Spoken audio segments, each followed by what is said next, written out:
Hello, kinder, gentler bros. We're introducing a new segment today, and then we're going to call it Bros Being Kinder, Gentler.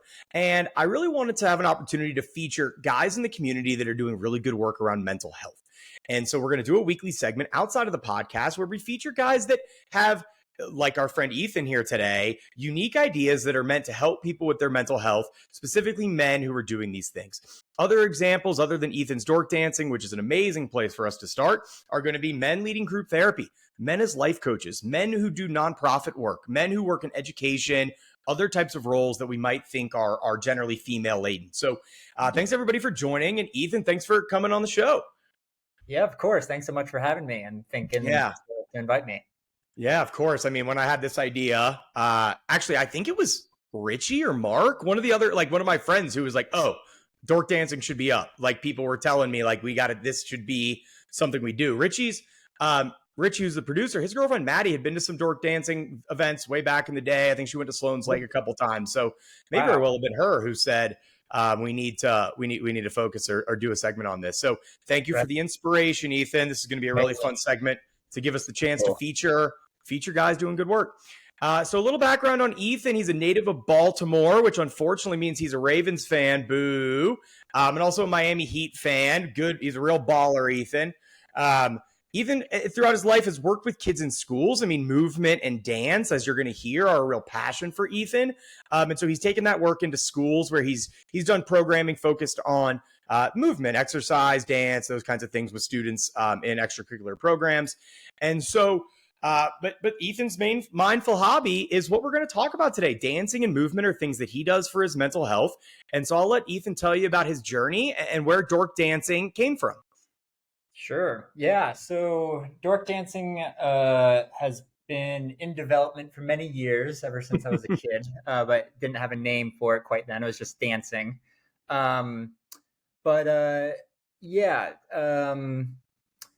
When I was in college, was sort of my first experience having an episode of mental illness where I effectively lost my mind and experienced psychosis and ended up in the psychiatric hospital.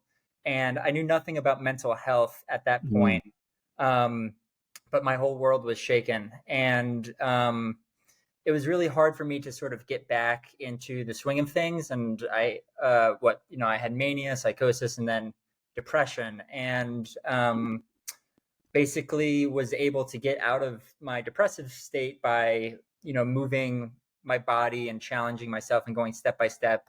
And eventually I discovered, the power of dancing within my room. So we created a documentary that describes a bit of the origin stories of Dork Dancing, and would love to share a couple minutes from that video to help describe how Dork Dancing came to be. Great. Dance. How did you start Dork Dancing? How did it begin? So it was about 5 years ago. I was with a roommate who I felt really comfortable around, and turned on the music and just started like moving my body, just sort of acting goofy and silly. And that was the first time that I had danced in about a decade, giving myself permission to just like move my body. And that was something fun and funny. And my roommate was laughing at me, and that was encouraging. After that experience, I was like, oh yeah, dancing is something fun. My roommate joined me, and then we recorded ourselves and shared this with other people in our apartment.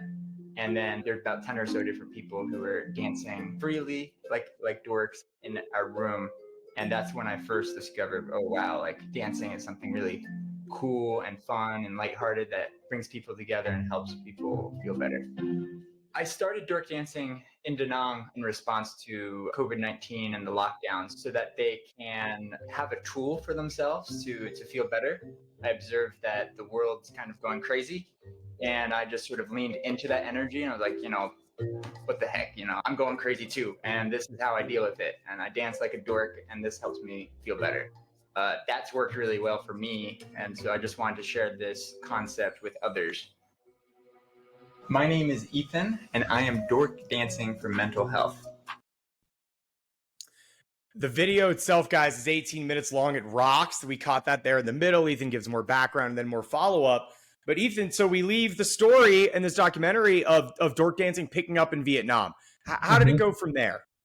Yeah, so basically one day I decided I wanted to make a public invitation for the community in Da Nang to dork dance out in public on the beach. And it was something that I was going to do every day. And so I made a post on Facebook, and a lot of people reached out expressing interest, but I went outside not really knowing what to expect. And someone joined. His name was Ty, and he was sort of the first person, the first follower of sorts, and a lot of leadership in that first following. But then someone else joined, and then day by day it just sort of grew organically. And within 3 weeks, there was about 30 or so people joining, and I was really surprised, but pleasantly felt great. And pleasantly so, absolutely. Yeah, pleasantly surprised. Yeah. So yeah, it was amazing to see how the community responded and really came to enjoy this dork dancing concept out in public. And guys, just for the background, Ethan and I used to live in the same apartment building here in Denver. And so I'll ask you, Ethan, about how you ended up coming to Denver from Vietnam. But just as an experience, guys, it's also COVID.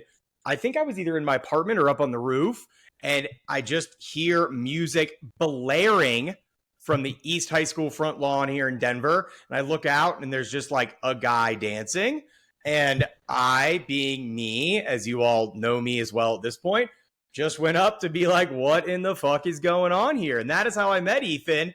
And I became a dork dancer, from there, and involved in certainly kind of helping Ethan think about things and giving my perspective as a psychiatrist with anything, that I could. So Ethan, how did you decide to come back to the States and then kind of try to build up dork dancing here? Yeah, so COVID was getting pretty difficult in Vietnam once the Delta variant began, and the lockdown was really intense, and we didn't have the vaccine at the time. So they shut down sort of access to traditional like grocery stores, and like getting food was difficult, and transportation and things. So my family was good perspective for our audience. Yeah. Very different experience in Vietnam. So yeah, my family was very encouraging for me to return to the States, and Denver was a city that I lived in the past. And I just had this gut feeling that Denver would be a great city to introduce dork dancing. I also got a job there, and I knew some people, had some friends. So it just seemed like a natural place to return to and start the dork dancing journey in the States. Absolutely. And certainly picked up some steam here. And just FYI, everybody, Ethan he took a little stint in New York City, wasn't the vibe, and he's back in Da Nang, and it's really connected back with that same friend group. And he built a lovely community in Da Nang, that's central Vietnam, for anybody who's curious. And really has reestablished those connections there. So Ethan has left behind a legacy here in Denver in spite of his return to Southeast Asia. So dork dancing still happens every week, Sunday mornings, 10 a.m. at Sloan's Lake, if you're a Denver person listening to this. Ethan, I got a bunch of follow-up questions. And this is more for our audience to learn. As you mentioned at the beginning there that you were in college, and then you had your onset of your first manic episode.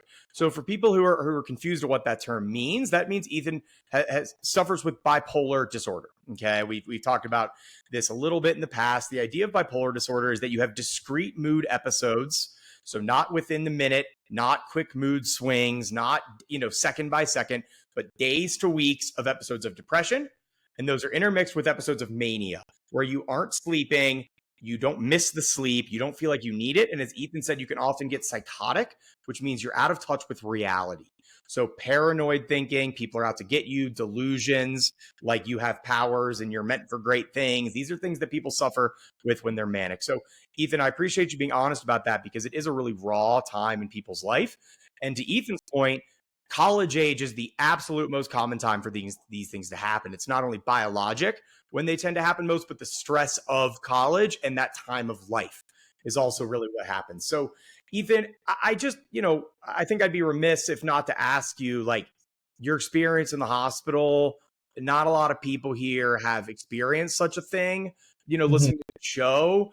how would you describe it being in an inpatient hospital, psych hospital?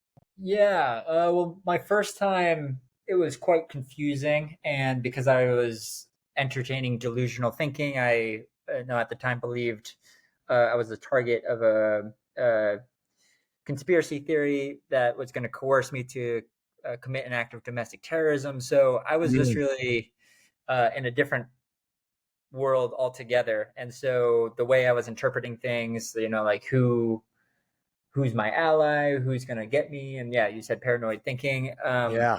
Scary, man. It's hard for people to understand that headspace. Maybe some people do in this audience. Of course, it's all this stuff is very much on a spectrum, right? Ethan was very ill to the point where he wasn't functional. Some people may experience these things in much lighter ways.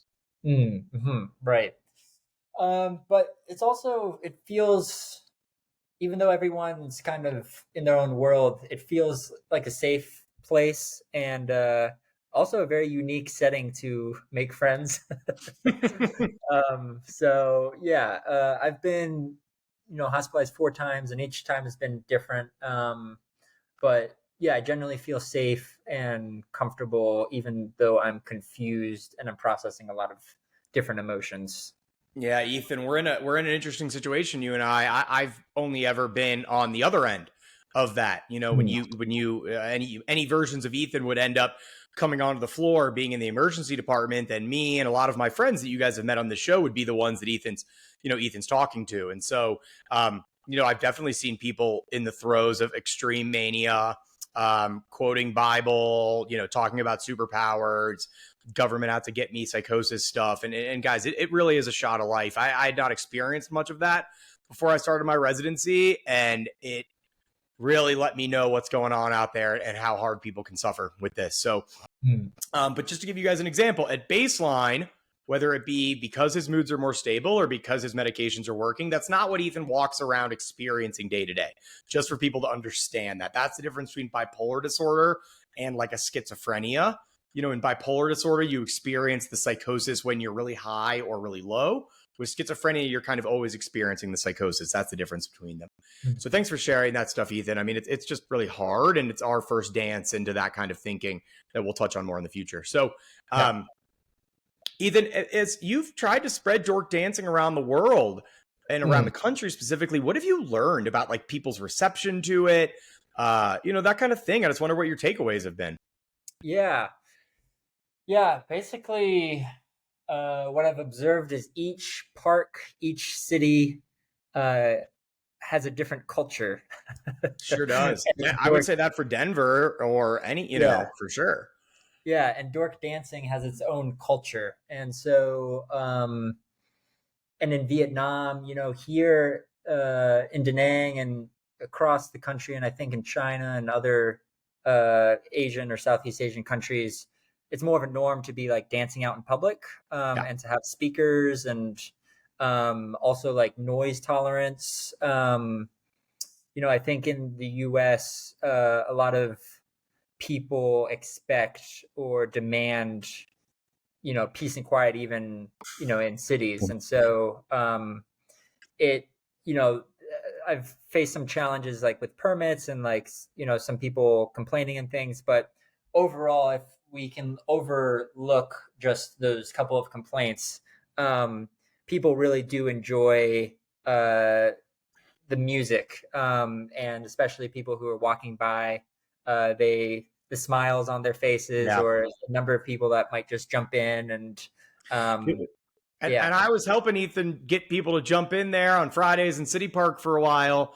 And just my perception of it, Ethan, was like, a lot of people, bless them, were able to just lean right in and be like, oh, this is just like dancing. Cool. I love that. And I think Denver has a unique subset of those people that are willing to do that. And then you got that other group of people who were like, I'd like to do this, but I'm like self-conscious. And Ethan, I think we know that what we saw a lot of were like couples that would walk by. The woman in the couple, assuming cis straight stuff, were in, and the men would just kind of sit there and watch. What do you think's up with that? Do you think what do you think is about men and kind of a hesitance to show that kind of side of themselves? That's a great question. Yeah, dancing in general, it seems to be, men struggle to, comparing men and women, just to give themselves permissions to let loose. Yep. And I don't know if it's just cultural conditioning, Yes. yeah. Because other countries are much better with dancing in public, and men is in ballet and men in other forms of dance. Right. Correct. Here we make fun of male cheerleaders. We'd make fun of men on the dance team, except in certain cultural circumstances like breakdancing, Hmm. some of that kind of stuff where it is culturally sanctioned. But no, like, were you I mean, you danced as a kid because it was in your soul. Mhm. I dance, my brother dances, but like, no, most men aren't like letting loose on the Right. dance floor. And that's Yeah. what you're asking people to do, is truly let loose. Sure. Right. Yeah, and for me, just I only felt comfortable dancing in my room, and so there's this whole process of like proactively challenging my social anxiety and my anxiety to dance out in public spaces, and to do so without alcohol is a big hurdle, Correct. to jump over. So yeah, I think like as a man, I hope that can help other, just leading by example. I Like remember more. saying this to Ryan at least at one of the days, but you probably too, where I would see all these women who would be like fucking begging their Mhm. boyfriends, partners, husbands, whatever, to come and dance also. And they Yeah. just couldn't do it. And I remember saying, these motherfuckers would have the best sex of their life tonight if they would push themselves. And I know that's vulgar, Ethan, but think about it. Like, the girl is begging them to come out of their shell, begging them to communicate with motion, begging them to communicate with a passion that Mhm. dancing allows, that it green lights. And honestly, it made me like feel bad for those men. Because Sure. I'm somebody who would love, I might be the one pulling my lady onto into that kind of a situation. So I understood it to the extent that I know the inner workings of men. And Mhm. also I just was like, damn, boys, come on. Like, this is when you got to push yourself. You're going to be rewarded with great sex later. Like, this is the perfect time, because she's going to be all excited seeing you, natural, seeing you show affection like that. Like, this is such a Mhm. perfect opportunity. Right. That's hilarious. I don't know if you thought about it like that. Maybe I only talked to Ryan about it. So, Ethan, Oh no, it's a perfect, yeah. it It's a is opportunity to connect. It's connection, right? I was going to say it's yeah. not, yeah, totally an opportunity to connect. So, Ethan is our second Ethan on the show. If you go back to the full podcast episode 13, then you'll see Ethan Green, a buddy of mine, where Ethan, we went off on a tangent where we talked about being sports nerds, and nerd to me implies fanaticism. And I Mhm. always think dork has a bit different of a connotation. How do you define the word dork? Yeah, that's a great question. I've come to associate the word dork with simply an imperfect human, and all humans are imperfect, so just human. I like that. So We all have a dork within us asking to come exactly. out Yes, we have an in one inner way, dork. shape, or form. Yeah. Yeah. And people respond, it can have both positive and negative connotations, and we're deciding to own the label and embrace it in a positive context. And I think, it can be used in a really loving and endearing way. Like, you're such a dork, Yeah. with friends, or a girl might calling a guy a dork in an endearing way. That's what I was So thinking too. yeah, if you look up a dork on Urban Dictionary, you'll see mostly positive responses or The positive. source, Yeah. indeed. Yeah. Um, and I really like that, Ethan. When you first came up with Dork Dancing, I kind of, the alliteration was very catchy. You can Mhm. see hashtag Dork Dancing I've got on the other side of Ethan's mental headband there. And just the idea that, yes, if dork, to me, I think the definition is more of like, I don't want to say a social misfit. That's not fair. But somebody who maybe wasn't in high school specifically meeting certain social standards, that you were Sure. leaning into the idea of like, yes, we're going to do this non-culturally sanctioned thing out in public.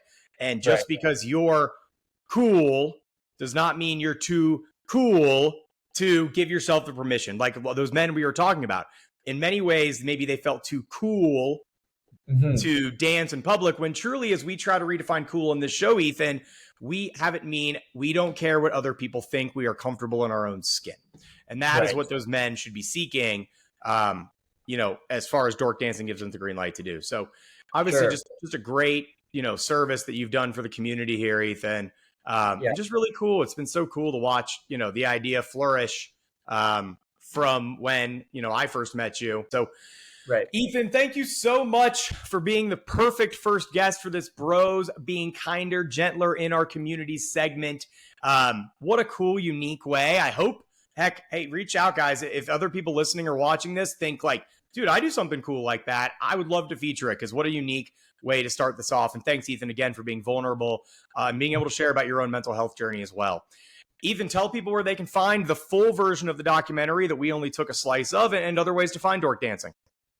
Yeah, so if you just search Dork Dancing on YouTube, then the documentary should show up as like one of the first results, but it's called Dork Dancing, A Mental Health Story. And we also have a website, dorkdancing.com, Dork Dancing on Instagram.